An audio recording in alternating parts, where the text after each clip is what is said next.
Hello and welcome to Doncaster Motorcycles YouTube channel. In this little video I'm going to show you the importance of changing your brake fluid every couple of years. Its telltale sign is the initial fluid that I'm going to bleed out of this bike. BMW, used pretty regular, 55,000 miles. Get the cover on, make sure we don't...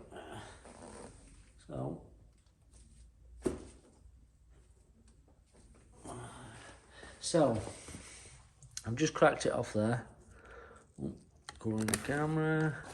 So just cracked it off there. Look at the state of the brake fluid that's in the line. So we're going to flush that through. Bit of a transfusion, if you will. Bear with me while I take care of that, and then I will show you the difference in the fluid once it's been flushed. Obviously, you know it's supposed to be clear. You can see how dark that is.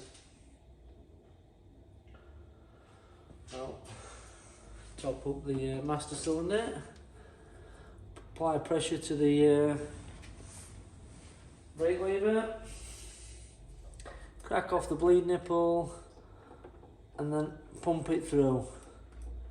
You can see all of a sudden that nasty brown colour becomes a lovely clear or lightly tinted gold colour. The normal brake fluid colour, basically. Now, keep pressure on the lever as I clamp it off, and there's no air's got in the system.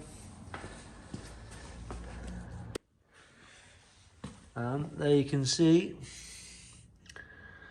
how crystal clear that is in comparison to how it was before. There you go. Short little video highlighting the fact that you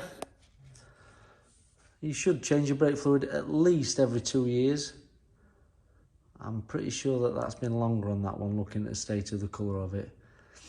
Well, hope that helps you or interests you even.